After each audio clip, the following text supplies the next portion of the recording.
तुम्ही मराठी माणसं घाण आहात. तुम्ही मटण मच्छी खाता.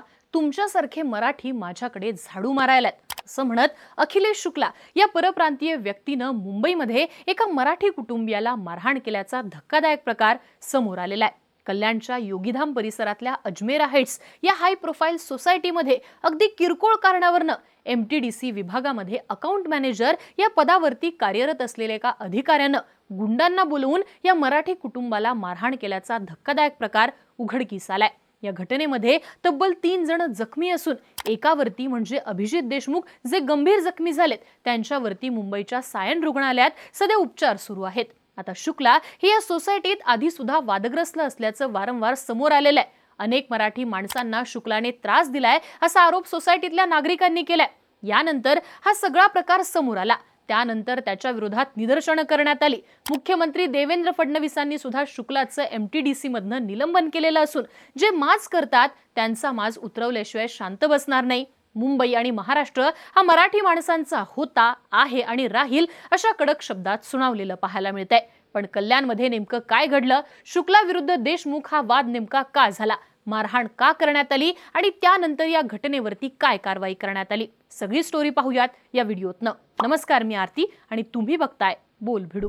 सगळ्यात आधी कल्याणमध्ये नेमकं काय घडलं ते सांगते. कल्याणच्या योगीधाम परिसरात अजमेरा नावाची एक सोसायटी आहे. या सोसायटीमध्ये महाराष्ट्र पर्यटन विकास महामंडळ अर्थात MTDC मध्ये अकाउंटंट मॅनेजर असलेले अखिलेश शुक्ला आणि त्यांचं कुटुंब राहतं. तर त्यांच्या शेजारी वर्षा कळवीकट्टे या त्यांच्या कुटुंबासोबत राहतात.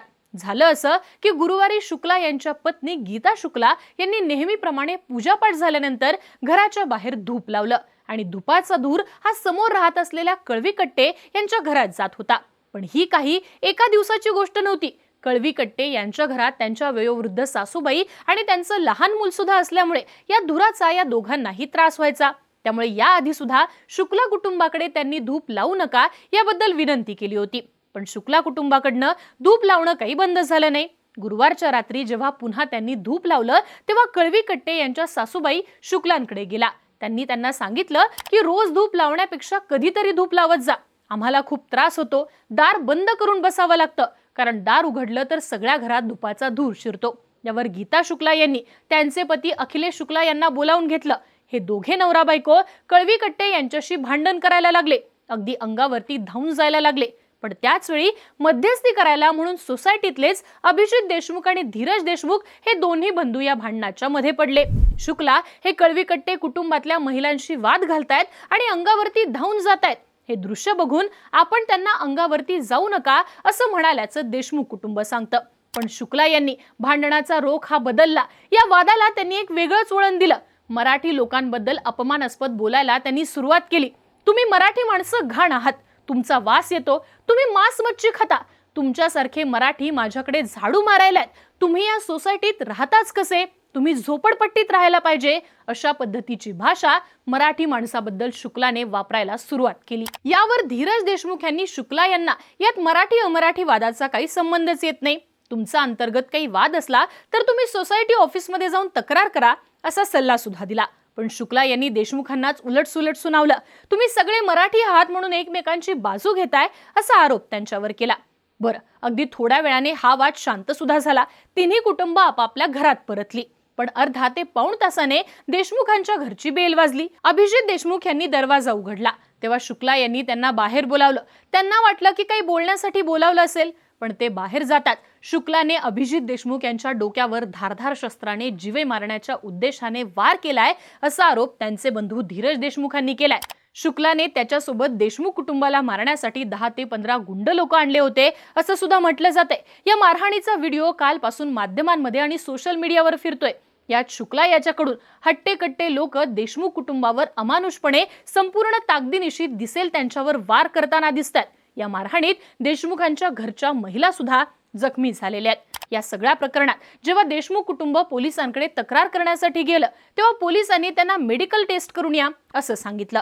या मेडिकलच्या प्रोसेससाठी जात असताना शुक्ला सुद्धा या ठिकाणी पोहोचलेला. त्याने देशमुख कुटुंबाला पोलिसांमध्ये तक्रार करण्यापासून रोखलं.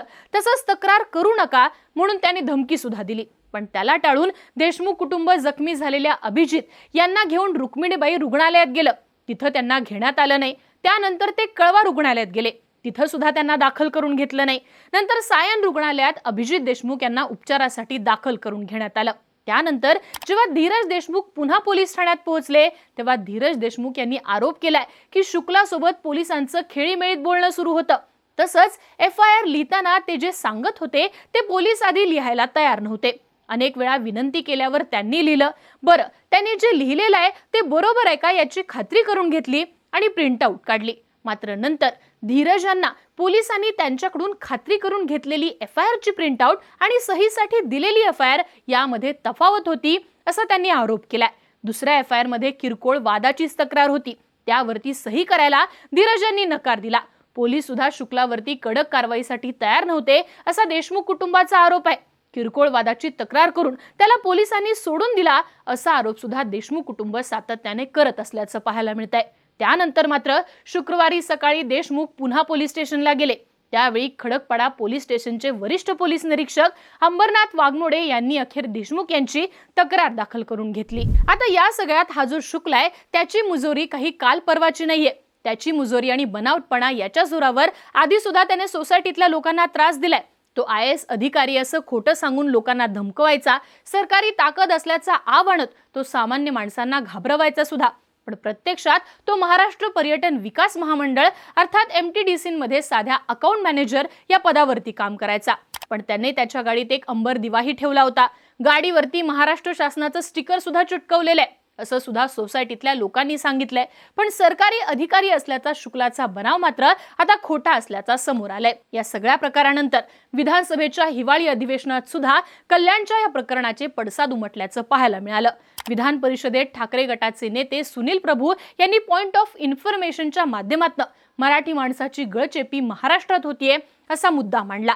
याची गंभीर दखल घेत मुख्यमंत्री देवेंद्र फडणवीसांनी या शुक्लाचं निलंबन केल्याची माहिती ही परिषदेत दिली आहे. ते म्हणाले, अखिलेश शुक्ला आणि त्याच्या पत्नीनं मराठी माणसाला अपमानित होईल असा उल्लेख केला आणि त्यातून संतापाची लाट लोकांमध्ये निर्माण झाली आहे. MTDC मध्ये काम करणारा शुक्ला हा व्यक्ती आहे. त्याच्या पत्नीवर सुद्धा गुन्हा दाखल केलाय. त्याच्यावरती निलंबनाची कारवाई ही सुरू करण्यात आली आहे अशी माहिती फडणवीसांनी दिली आहे. याबरोबर पुढे बोलताना फडणवीस म्हणाले की जे माज करतात त्यांचा माज उतरवल्याशिवाय शांत बसणार नाही. मराठी माणूस कुणाच्या काळात बाहेर गेला, वसई विरारला गेला याचाही शोध घ्यायला हवा. मराठी माणूस 300 स्क्वेअर मीटर मध्ये राहतो, मोठ्या फ्लॅटमध्ये कोण राहतो याचा शोध घ्यायला हवा. उत्तर प्रदेश, बिहार मधनं इथं आलेले लोक आपल्यासारखे मराठी उत्तम बोलतात, आपल्यासारखेच सण उत्सव साजरे करतात, पण काही जण चुकीचं बोलतात. त्यामुळे मुंबईच्या सोशल फॅब्रिकला धक्का लागतो. त्यांना ठणकावून सांगतो मराठी माणसावर अन्याय होऊ देणार नाही अशा पद्धतीचं वक्तव्य फडणवीसांनी आज सभागृहात केलंय. तर अजितदादांनी सुद्धा मराठी माणसावरचा अन्याय खपून घेतला जाणार नाही या प्रकरणी तातडीने कारवाई करण्याचे आदेश दादांनी सभागृहातच दिल्याचं पाहायला मिळालं. ठाकरे गटाचे आमदार आदित्य ठाकरे यांनी या प्रकरणावर कारवाई करण्याची मागणी केली आहे. कारवाई केली नाही तर आमच्या पुरांनी न्याय दिला तर पोलिसांनी मध्ये पडू नये असा थेट इशारा सुद्धा दिलाय. तर संजय राऊतांनी निवडणूक निकालानंतर मराठी माणसांवर हल्ले वाढायला लागलेत, मराठी माणसाला मुंबईतनं घालवण्याचे उद्योग चालू आहेत, आता एकनाथ शिंदे सत्तेसाठी लाचार आहेत, या प्रकरणी मुख्यमंत्र्यांनी माफी मागायला हवी. 2 उपमुख्यमंत्री आहेत, तुम्ही स्वतःला कसले मराठी समजता असा थेटपणे सवाल उपस्थित केलाय. मनसे अध्यक्ष राज ठाकरेंनी सुद्धा कल्याणच्या घटनेत कोणीतरी शुक्ला नावाचा माणूस होता. महाराष्ट्रात असे अनेक महाराष्ट्रद्वेषी शुक्ला गुप्तपणे राहतात. मध्यंतरी गिरगावमध्ये घडलेली घटना असू देत की ही कल्याणमधली, प्रत्येक वेळेला हे असले महाराष्ट्रद्वेषी मराठी माणसाचा कणा तपासून बघत असतात आणि अजून किती तुम्हाला वाकवता येईल हे बघत असतात. आज कित्येक पिढ्या इथल्या मातीत मिसळून राहिलेले असंख्य अमराठी माणसंच आहेत. पण ही जी महाराष्ट्रद्वेषींची नवीन पिलावळ इथं गेली काही वर्ष वळवळायला लागलीय, ज्यांचा डोळा इथल्या जमिनींवर आहे त्यांना वेळीच ठेचलं पाहिजे. मराठी माणसा आता तरी जागा हो, अन्यथा हे तुमच्या पायाखालची जमीन कधी खेचतील आणि कधी तुम्ही नेस्तनाबूत व्हाल हे समजणार पण नाही असा कडक शब्दात इशारा दिल्याचं पाहायला मिळतंय. तर एकंदरीतच कल्याणमध्ये मराठी माणसाबद्दल घडलेल्या या घटनेवरून अत्यंत संताप जो आहे तो संपूर्ण महाराष्ट्रातनं व्यक्त केला जातोय. या सगळ्या संदर्भाने पोलीस नेमकी काय कार्यवाही करणार हे सुद्धा पाहणं महत्त्वाचं असेल. या संपूर्ण प्रकरणाबद्दल तुमची मतं आणि प्रतिक्रिया कमेंट बॉक्समध्ये लिहून कळवा आणि बोलबिडूच्या YouTube चॅनलला नक्की सबस्क्राईब करा.